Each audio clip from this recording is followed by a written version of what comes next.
in his facial expressions and his body language as he's watching what's going on. You see him just getting pushed farther and farther to the breaking point to where he finally snaps. And it's interesting because when he makes the decision, all he says is just no. That's all he says. But we know what he means by that point. It's like, no, I'm not going to go along with this anymore passively.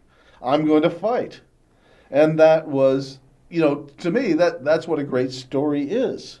His heart was in conflict with itself, and he had to struggle with these issues, and then he makes some decision. And we can learn from that because in our own life, we have to make choices. It's like you're dating two girls, and you have feelings for both of them, but you can't marry both of them. You got to marry one of them. So these are issues we have to deal with all the time in our life. Or it's like you got a job opportunity between two different jobs. That's the human heart conflict with itself. Do I go with maybe the job that'll pay more money, where I'm doing something I don't enjoy that much, or do I do the job that pays less money that I really love doing? These are real choices. Right. We are talking about the manuscript, Sun Tzu, The Art of Writing. It's Tyler Smith. He wrote this. It's not available to the public yet. It's not even available on the internet as an ebook on Amazon.com, but that's the plan. But we're just talking about the manuscript right here, right now.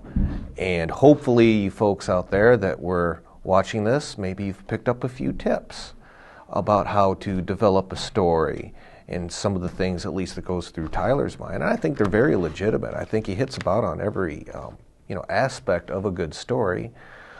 What you need to do, things you at least need to be aware of. And by the way, for a shameless plug for myself, Harlan Ellison, I met him in Iowa City when he was traveling through here, when he was speaking. And he had read, some of my writing. And he said that, he said that he thought I was a better writer than even he was. And which I thought was funny because he's won more awards than I've won, actually. But at the same time, I took it as a compliment. But I said, but I think you're actually a better writer than I am. But he disagreed with that. But here is the manuscript. Rob, could you get a close up on that? No, just stay in there. No, he's given me the signal. We're talking about 3 minutes to go here. Yeah. So we're about wrapped up with this. We still got a few minutes.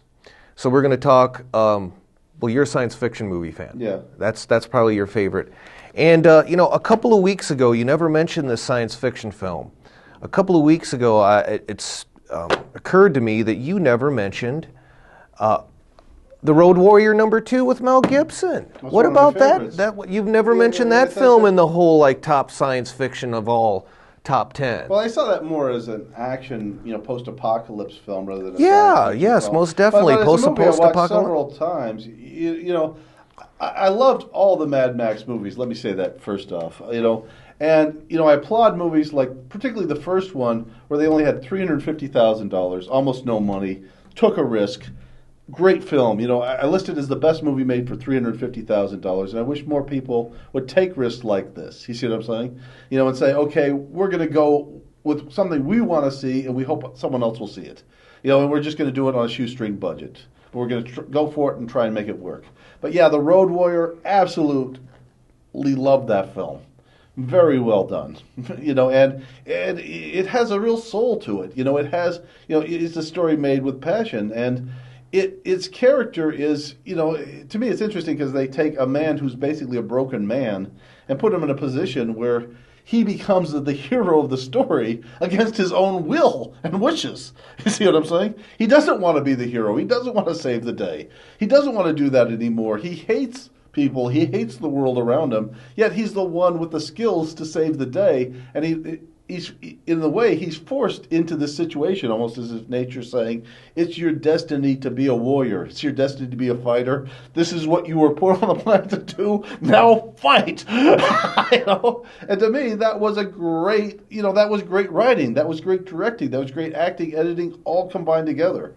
I would actually say of of the action trash genre, that was one of the few action trash films that rises to the level of great art.